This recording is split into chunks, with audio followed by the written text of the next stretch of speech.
Souza, terapeuta ayurvédica. Primeiro eu queria agradecer pela oportunidade de estar aqui com vocês. A gente, como terapeuta ayurvédico, a gente vem tentando romper barreiras, mas não só com a Ayurveda, né? Vocês têm outras pessoas aqui que estão representando bem as terapias complementares. E o meu desejo, antes de iniciar a palestra, é falar que meu sonho realmente era que o Ayurveda, assim como todas as outras terapias complementares, entrasse em parceria com os tratamentos alopáticos, com a medicina moderna. Que a gente tivesse uma união, uma mão de via dupla com os médicos, né? E vocês são acadêmicos que vão levar essa semente lá para frente. Então hoje eu trouxe um tema que é justamente falar de semente. Minha área é essa, Garbhini Paricharya. Dentro do Ayurveda nós temos as áreas, 8 subdivisões do Ayurveda, tá? Então às vezes parece ser muito complexo você falar que é um terapeuta ayurvédico que atende todas as áreas. No início, quando eu me formei em 2004, eu realmente achei que eu daria conta de atender tudo. E aí você vê que você tem que fazer massagem, que você tem que medicar óleo, que você tem que fazer diagnóstico, que você tem que atender com particularidade cada caso.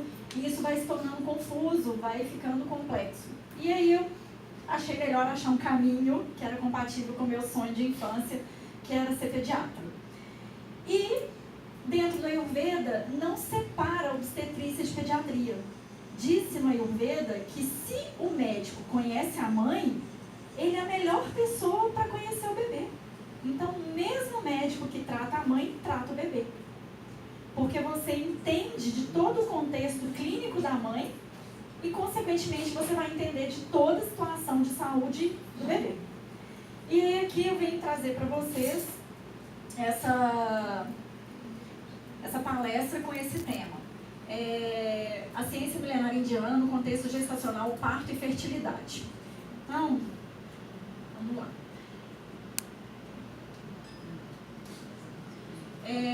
O Ayurveda, vocês podem tirar foto, fiquem à vontade, tá bom? O Ayurveda é uma medicina milenar.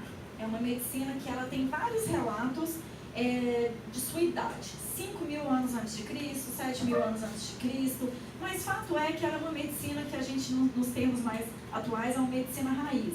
Associada e irmã da medicina tibetana. Então a gente não sabe definir quem é que veio primeiro ali. Fato é que são medicinas que têm princípios na natureza. Esse é o principal foco do Ayurveda, que é o que eu venho trazer hoje. Então, pra gente aqui, mas tem médico no Ayurveda? Sim. Uma pergunta que eu gosto de fazer. Quem chegou primeiro? O conhecimento é o conhecimento doado, herdado, empiricamente, ou os livros? A gente sabe que o livro ele veio do conhecimento herdado, né? E a gente pega isso e vê aqui. Então, a Ayurveda é dividida em tratados. O conhecimento é passado de mestre para discípulos, assim como o professor passa para vocês, né? O professor é o mestre, vocês são discípulos. Em algum tempo, o conjunto destes ensinamentos ganha forma e são escritos samhitas. Então, o Ayurveda tem os samhitas, que são conjuntos de livros, né? De tratados, onde descreve cada uma de suas áreas. Então, para ser bem breve, aqui eu vou falar principalmente de Charaka Samhita, criador da primeira escola de Ayurveda, onde ele recebeu os ensinamentos de Brahma. Aí vocês podem entender Brahma como Deus, tá? E Brahma, ele já passa esse conhecimento para Charaka. Existe a primeira escola de Ayurveda. E Sushruta Samhita. Sushruta Samhita é o primeiro médico cirurgião do Ayurveda. Então já existia bisturi, tá? Já existia cesárea, inclusive, mas uma cesárea é necessária. Kashyapa Samhita é o médico que escreveu os tratados sobre pediatria, ginecologia e obstetrícia, que é o Kaumara Brilya e o Garbhini Paricharya. O Kaumara Brilya é a parte de pediatria, o Garbhini Paricharya seria a ginecologia e obstetrícia. Todos existiram por volta do século 6 a.C. Mas isso aí a gente sabe que tem controvérsias. Então, a teoria do Ayurveda se baseia nos Panchamahabhutas. O que são Panchamahabhutas? Teoria dos 5 elementos. Então, para o Ayurveda, tudo nasce dos 5 elementos. Então, quais são esses 5 elementos? Vocês vão ouvir com o pessoal da medicina chinesa aí que existe a madeira nos 5 elementos. E para a gente na Ayurveda existe o éter, o ar, a terra, a água e o fogo. E a gente sabe que proporções formam os doshas. Então, a combinação desses elementos vai formar os doshas que formam a constituição fisiológica da pessoa. E hoje em dia as pessoas querem descobrir qual que é o dosha igual descobre qual que é o signo. E na verdade nós somos compostos dos 5 elementos. Tudo nessa sala tem 5 elementos. O que varia é a proporção. Então, por exemplo, essa parede, ela tem uma proporção de água e terra muito maior do que ar e éter. Mas ela tem ar e éter. Fogo, o tijolo passou pelo fogo. Então, a Ayurveda, ele tem essa filosofia de que tudo se baseia na junção dos 5 elementos, tá? Então, como é muita coisa, eu vou tentar ser breve. No Ayurveda, a gente diz também que existem os tantras, que seriam a parte sutil da nossa constituição. Então, a gente não é só matéria, né? E a nossa expressão sutil, ela vem dos 5 sentidos, né? A visão. Vocês que fazem medicina, vocês entendem que tem uma logística sobre a visão. Mas simplesmente falar como que eu vejo isso, se você perguntar para uma criança o que ela está vendo, né? Se ela pega o som, a minha voz está ecoando aqui, mas vocês não pegam ela, né? Um abraço, ele é tátil, mas você não consegue pegar um abraço e levar para casa e guardar, não é? Então o Ayurveda, ele privilegia esse conhecimento. E aqui a gente vai chegar nos doshas. Eu vou chegar nessa parte porque geralmente é a parte mais curiosa das pessoas. Os doshas, eles foram, assim como Bach, quando estudava lá as flores, teve a necessidade de nomenclaturar os florais, né? Dentro da Ayurveda foi nomenclaturado a quantidade de ar e éter formava vata. Então, vata tem composição elemental de éter e ar, é responsável pelo espaço e movimento, sua essência sutil ou tantra é relacionada com o som. Então, o que faz a minha voz chegar até vocês é a quantidade de ar e éter que existe aqui, né? E isso faz com que o órgão sensorial que receba isso seja os ouvidos. Também tem influência sutil do ar e o órgão relacionado também é a pele. Se vocês fecharem os olhos e conseguirem perceber o que eu estou falando com o corpo, vocês vão perceber cada célula de vocês em movimento de acordo com o tom da minha voz. Lembra o que acontece quando a gente ouve música? Bacana, né? Isso aí eu vi. Suas características principais são ser móvel, seco, leve, frio e sutil. Se você vê algo na natureza com essa predominância de característica, isso significa, um pontinho bonitinho, é atrás.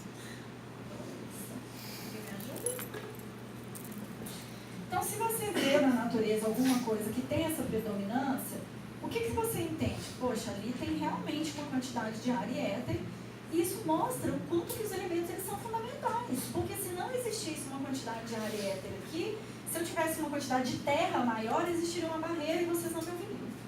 Certo? Então, Pita. Pita tem composição elemental de fogo e água, responsável pelo Agni, a transformação metabólica. O Agni, ele mora no duodeno. É uma víscerazinha que a gente fala muito pouco ou nada sobre ela. A gente não sabe muito sobre o duodeno. A gente conhece muito sobre o estômago, mas a gente não sabe sobre o duodeno. E a gente diz que a grande parte da metabolização de nutrientes é no duodeno. Então hoje, eu não sei se vocês sabem, mas já está muito fácil adquirir câncer de duodeno. Não é? E ele está ligado a quem? Ao intestino delgado. Sua essência sutil é a percepção da luz, seu órgão sensorial é a visão. Já viram que quando a gente está com raiva, nosso olho fica vermelho, a gente tem a sensação de fogo no olho? É uma manifestação do Pita em nós. Então, gente, não precisa ser só Pita para sentir isso, qualquer pessoa. Lembra que nós temos os 5 elementos, Panchamahabhutas. A água ela é quem faz as ligações, é como eu disse da parede. Se não tivesse uma água para fazer a ligação com a terra ali, o tijolo não seria formado. Então, suas características principais é ser oleoso, penetrante, fluido, quente e leve. Então, se isso não existe na natureza, esse prédio não estaria em pé, por exemplo. E nem o nosso corpo, porque não haveria ligação da terra com a água para formar os músculos que dariam sustentação e também não formariam os ossos que fazem parte da nossa constituição. Kapha. Eu não vou falar muito sobre as palavras em sânscrito, porque talvez a gente vai se alongar. Tem composição elemental de terra e água. A terra é sólida, dura e densa. Sua percepção sutil é pelo olfato. O olfato é muito legal, porque a gente sente mais estabilidade com o olfato. Vocês já perceberam isso? Parece que está mais perto a coisa. E seu órgão sensorial é o nariz. O nariz é um órgão duro, né? Ele é bem osso, ele tem muito pouco tecido, ele é uma massa dura. Então, é a representação de Kapha aqui. E a parte da água ali é para fazer a fluidez, a ligação da terra e constituir. Então, quer dizer que o meu nariz, ele só ganhou essa forma porque ele foi lubrificado pela água e pela terra, formando essa massinha aqui. Então, a gente entendendo isso aqui, a gente pode passar. Temos os 3 doshas? Sim, a gente tem os 3 doshas. A gente vê a falta de um dosha ou um problema com uma quantidade menor dos elementos quando a gente vê um bebê nascer com problema, com qualquer síndrome. Então, quando a gente vê, por exemplo, a microcefalia, que é um acúmulo do Kapha, o Kapha está aumentado, tem líquido demais ali naquele corpo. Isso é uma desordem. Então, a gente começa a entender que você tem que ter os 5 elementos num equilíbrio. Se um dos elementos está trabalhando a mais ou está em quantidade maior, você desenvolve uma anomalia. Assim como o fogo demais, quem que é o fogo? É quem faz a construção da coisa ali, né? Que cozinha a coisa. Se você vê que uma criança morreu porque ela não teve um órgão formado, por exemplo, então houve fogo demais e queimou ali e as células que fariam aquele órgão. Então, muito legal. Então, aqui a gente vai passar brevemente. Palavra-chave de Vata, estabilidade e movimento, só para vocês entenderem. Palavra-chave de Pitta, combustão e realização. Ele que faz a combustão e a realização, tá?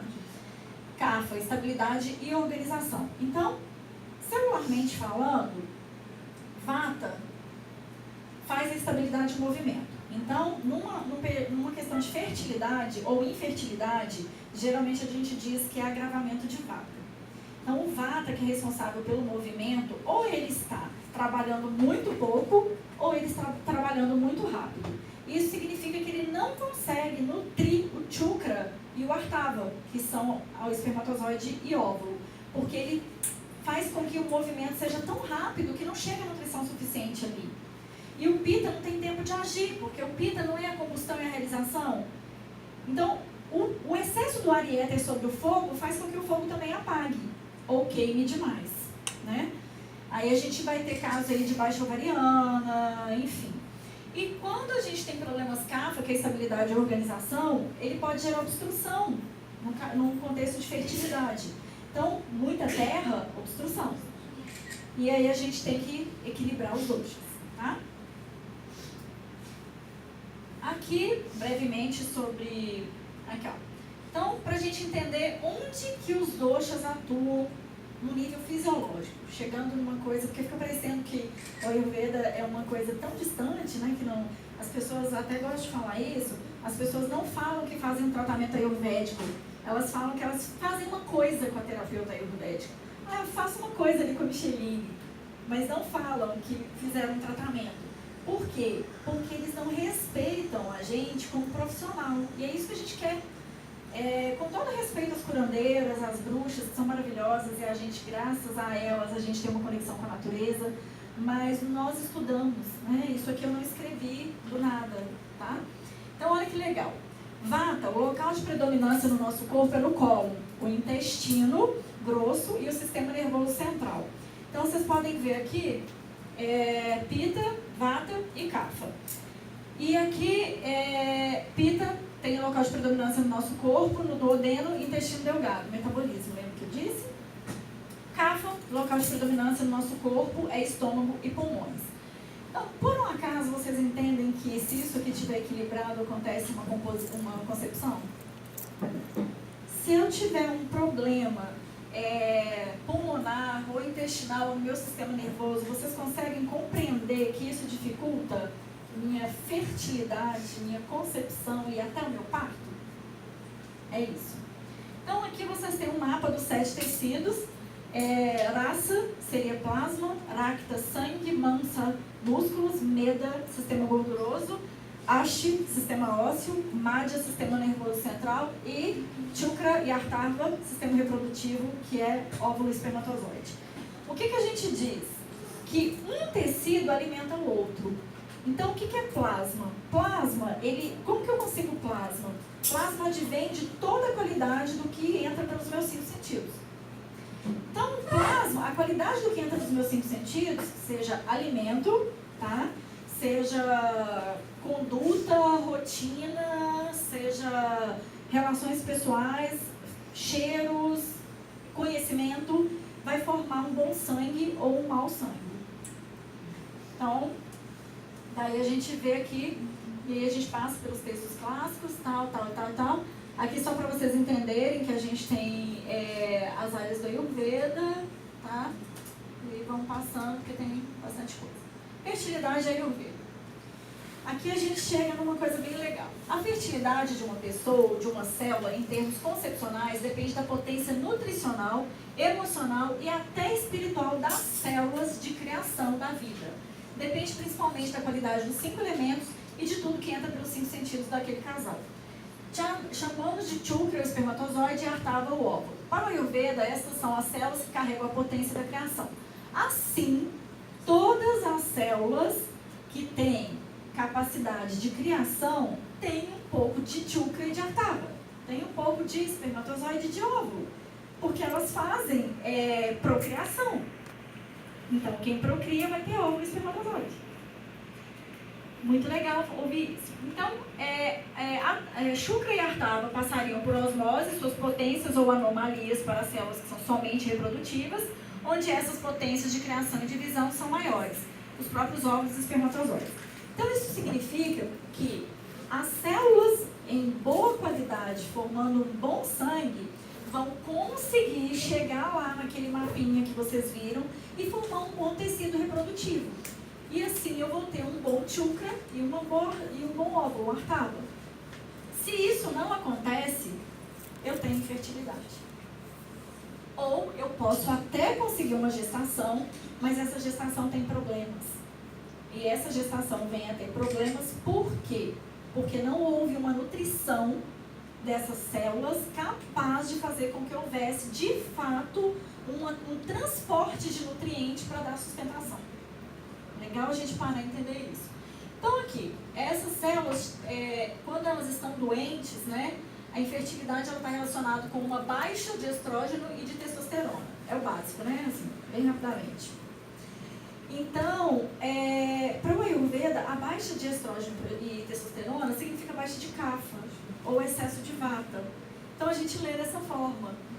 E como que a gente avalia isso no Ayurveda? Dentro do Ayurveda existem exames. A gente examina pulso, a gente examina língua, a gente faz uma ausculta atenciosa do histórico de vida pregressa daquela pessoa. A gente muitas vezes quer saber como que foi o parto dela, como que ela nasceu. E aí a gente vai ter um histórico do que leva ela daquele problema. Inclusive fator como sua menstruação. Como era a sua menstruação, como era o fluido de sangue, quantos anos que ela menstruou, se na família dela teve um problema de aborto, e a gente vai traçando um prognóstico. Então, fatores essenciais para a fertilidade e concepção: Garbha, Sambhava, Samadhi, ou Samadhi, Ruto. Para ter uma boa saúde, para ter boa fertilidade, você precisa de ter um período fértil saudável, uma saúde do seu endométrio, uma boa circulação sanguínea para transportar os nutrientes, Qualidade dos gametas, qualidade da passagem genital, sim, precisa ter qualidade na passagem genital. E o vata está em equilíbrio, o movimento está em equilíbrio. E a iridri, aqui iridri pode ser chamada de mente, mas também esse nome é utilizado para falar coração, porque a mente está no coração. Então, Charaka e Kashyapa falam dos 4 primeiros aspectos e Sushruta fala dos 3 últimos.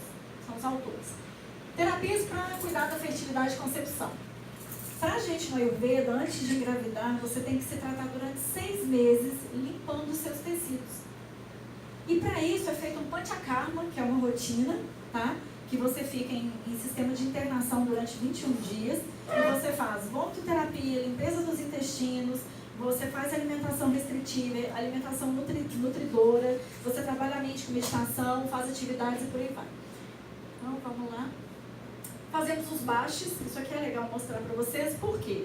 O Ayurveda, ele tem esse sistema de bashes. Ele diz que a fertilidade está relacionada com o intestino. Então, hoje a endometriose, vocês sabem muito bem que o tecido intestinal, ele influencia a endometriose. Eles conversam por osmose ali, é muito perto. Vocês já viram órgãos, um corpo aberto e viram como que a permeabilidade do intestino e útero é fácil de acontecer. Então, a gente tem essa rotina no Ayurveda, tá? Tanto de preparação para concepção, quanto de tratamento de infertilidade. E esse modelo aqui é de um bache, vou falar brevemente que o tempo está acabando, mas esse baixo daquela moça ali, e podem observar no braço dela que ela está com pulseiras de pérolas. Essa moça, ela teve um diagnóstico de baixa ovariana, tá? E obstrução de trompas. Então, teoricamente, obstrução de trompas não, é endometriose. Teoricamente, ela não poderia engravidar e ela estava preparada para uma FIV. Não dá para trazer esse caso aqui, mas ela está grávida hoje, com 14 semanas, tá bom? E só tratando com Ayurveda. A gente fez todo o protocolo de limpeza, tá bom? E isso ela começou comigo em agosto do ano passado, tá bom? Então, isso aqui vale como artigo científico. Concepção. É preciso que haja energeticamente equilíbrio. Senão a gente concebe crianças que não darão conta de viver aqui nesse mundo. Isso é importante. Então, preparação para concepção. Você tem que ter um bom plasma e o sangue portando um bom metabolismo, com capacidade de digerir a alimentação, de extrair e fixar nutrientes. Então você tem que ter um sangue, não é só ter sangue, você tem que ter sangue de qualidade. Você tem que ter uma capacidade nutridora do seu corpo. Então, tanto para a fertilidade quanto para a concepção, é importante. Rotinas de yoga, cromoterapia, aromaterapia, bhyangas, pranayamas, mudras, que são aquelas posições com as mãos. Práticas auspiciosas em casal, meditação. O casal precisa de fazer rotina junto. Não é só a mulher que engravida. Inclusive, a gente hoje investiga em fertilidade só em mulher e não investiga em homem. Gente, o espermatozoide também precisa de estar bem, tá? Chukra e Artava. O espermatozoide e o óvulo precisam estar nutridos e bem cuidados. 6 meses antes da possível concepção, que começa todo esse trajeto, tá bom? A gente usa fitoterápicos, alguns dos fitoterápicos eu citei aqui, quem quiser tirar foto e estudar sobre eles, fica à vontade. A gente usa muito Shatavari, ou Shatavari Grita, que é ghee medicado com Shatavari, e Atmadu Grita, que é nada mais nada menos que alcaçuz, tá? Ashwagandha, o ashwagandha é conhecido como testosterona, mas não é testosterona, tá bom? Ele tem várias outras funções. E Gokshura, que também é um medicamento maravilhoso para ajudar na concepção, tá? Fase da gestação, primeiro trimestre a gente chama de Vata, que é um trimestre de muito movimento, onde a gente tenta fazer com que o corpo entenda que tem que fixar aquele óvulo ali, aquele feto ali, vai ter que desenvolver. Então a gente evita alimentação aquecida, atividades em movimentos, tudo que cause movimento, evita até viajar, tá bom? E deve se cercar de imagens positivas. O segundo trimestre é mais Pitta, que é o trimestre de construção do feto, né? O bebê desenvolve ali no segundo trimestre. Então é um trimestre que a alimentação ela é muito importante, porque 1/3 da alimentação vai para a mãe, 1/3 vai para o bebê e 1/3 vai formar o leite. Quer dizer que entre o terceiro, o quarto e o sexto mês, já começa a formação de leite materno. O Ayurveda já fala disso. Fase Kapha é o final da gestação. O final da gestação aumenta os líquidos no corpo da mulher, ela já está se preparando para parir. Então ela tem um aumento de todos os líquidos, sangue, aumenta às vezes o líquido amniótico, é normal. Então aqui, rotina de limpeza e nutrição, que é fazer baixos para já preparar para o estímulo do útero via contração. E a gente no 8º mês, a gente não quer que bebês nasçam. No 8º mês a gente diz que a vida oscila entre a mãe e o bebê. E mesmo na medicina moderna, vocês não sabem muito explicar porquê, pelo menos eu nunca ouvi uma explicação assim como no Ayurveda, mas ninguém quer que um bebê nasça no 8º mês. E a gente no Ayurveda fala isso também, que é melhor nascer no 7º do que no 8º, porque o Ojas, a vida está oscilando entre o bebê e a mãe. Então, preparação para o parto, não vai dar tempo, mas a gente pega tudo que vou colocar em imagens para vocês entenderem. Massagem, rotinas de espiritualidade, estar em conjunto com a família, movimentos que estimulam as contrações uterinas, chá de bênçãos, estar em meio de mulheres, de pessoas que desejam o seu bem parir, né? Respeitar o tempo de parto, que é o trabalho de parto, eu gosto de chamar de tempo de parto. E quando ocorre o parto, aí a gente entende que o útero, ele é um órgão que ele está preparado para fazer isso, mas que às vezes ele perde a memória por conta do estresse que ele vive durante a vida daquela mulher. Então, tá aí, o chá de bênçãos, preparação para o parto. Aqui, vocês devem conhecer a doutora Mônica Nardi, né? É uma pessoa maravilhosa e que dentro do que ela pôde, ela usou o Ayurveda, tá? Então, a gente tem isso aqui, meu atendimento como doula voluntária no Hospital das Clínicas. Aqui um parto no Sofia, maravilhoso. Isso aqui eu acho legal falar. Não. Todas essas são situações de preparação para parto. Isso aqui é a esposa do nosso parceiro aqui, que não queria sair da bola, estava quase parindo em casa. Então, é muito interessante porque você estudando a Ayurveda, você entende, inclusive, que a mulher entra em transe, que o emocional dela fica muito mexido. Isso aqui é quando um parto acontece. E ninguém pôs a mão. Alguém está vendo alguém com a mão aqui? Isso é parto humanizado natural. Então, fertilidade, concepção e parto depende de nutrição mental, física, emocional, de todos, inclusive da equipe que vai te assistir. Porque só isso possibilita que você tenha o parto dos seus sonhos. E isso permeia pela sua vida e a vida de todos à sua volta. Então, tem bastante coisa, mas eu vou deixar para vocês aqui. Isso aqui é um pouco da expulsão da placenta, que a gente fala também que deve ser respeitosa, tá? E uma mulher só se torna uma puérpera dentro do Ayurveda depois que a placenta nasce, tá? Aí ela se torna puérpera súdica.